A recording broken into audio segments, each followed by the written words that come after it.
Assalamu alaikum kuma barka da zuwa darasin nan ta 11. A yau za mu zana abin da ake kira polygon.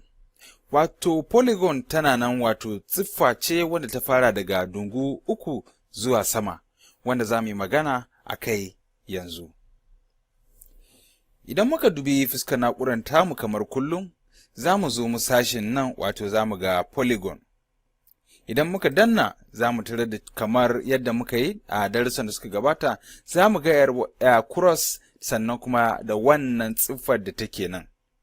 Sai dai za mu iya gani a nan akwai lamba ta 6. Wato idan muka danna muka ja za mu tarar da cewa dungu 6 ne take haifarwa.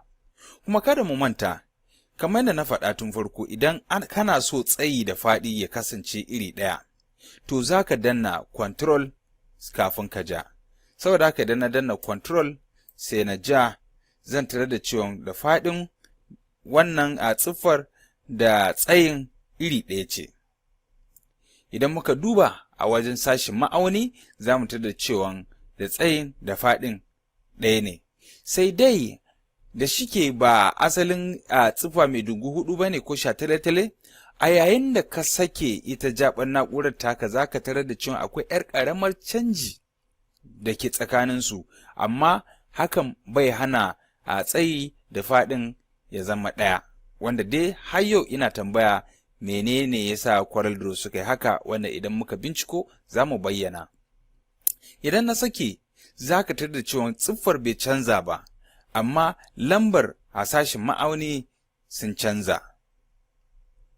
Bugu da ƙari kuma, kana da izini ka ƙara yawan dungu ko kuma ka rage. Idan na kuwa na zo ni na zana wani, bari in zana wani a nan, sai na sake. To da zarar na zo na nan ina cewa ƙasa, wato kaga mun samu dungu 5, mun samu dungu 4, kuma mun samu dungu 3. Kazalika idan ina haura sama, za mu tarar da cewa dungun na daɗa ƙaruwa. Idan muka ci gaba har zai iya sake dawa tsiffar kewaya kamar yadda muke iya gani a yanzu. Saboda haka ita polygon bata da wani dogon bayani game da ita, sai dai mu fahimci yadda za mu zana wato dungu-dungu. To ita ma tana da hanyar doshe wanda za ka danna kawai harufan nan ne ta ya. Kana danna harufan ta ya za ka ga ta bullo. Kamar yadda muke ganin fuskar na'ura, idan na danna Y wato kenan a turance, za mu tarar da cewa wato a shirye muke domin mu fara zana ita polygon kamar yadda muke iya gani a yanzu idan na zana na sake. Kuma kamar yadda na faɗa, duka wayannan tsiffofin da muka yi amfani da su, idan dai kana so ka fara zana ta wato haifarwa da wato daga tsakiya, idan ka danna ita shift kawai ka ja, to za ta fito. Misali idan na zo ne nan wajen, za ka tarar da cewa akwai wani abun da aka ce center.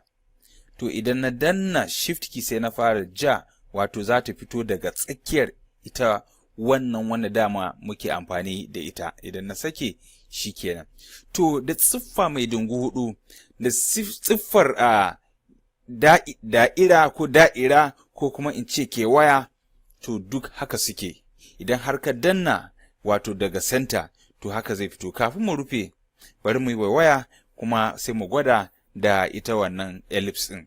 Idan na zo ni sashin ellipse, sai na danna, wato na danna da control domin in tabbata cewa tsayin da faɗin iri ɗaya ce. Idan na sake, kaga gashi nan. To idan na koma nan ina son sake zana wani, to dole ne in tabbata cewa wannan ba a zaɓi take ba. Idan na danna wato tsiffar ita kewaya, ina zuwa nan zan tarar da daga zarar na iso tsakiyar ita wanda dama an riga an zana, zan tarar da cewa center ta bullo. Sai in danna ita shift key ɗina, sai in ja wato daga tsakiya. To amma kuma domin mu tabbata cewa da tsayin da faɗin iri ɗaya, sai mu danna control. To kaga tsayin da faɗin sun zama iri ɗaya, sai mu sake ita jaɓar na'ura kafin mu sake ita control. To ina fatan mun fahimta kuma mun ƙaru a wannan darasin. Kamar kullum, idan a YouTube kake kallon wannan, da na subscribe domin zai taimaka mana gaya. sannan idan kuma a Facebook ne likin page ɗinmu saboda kana sanin wa'yansu darussan da muke sarrafa bugu da ƙari. Idan kuwa a CD ne ko ka sauke to ba matsala, sai da in ce bari mu haɗu a darasi na gaba, wato darasi na 12. Na gode.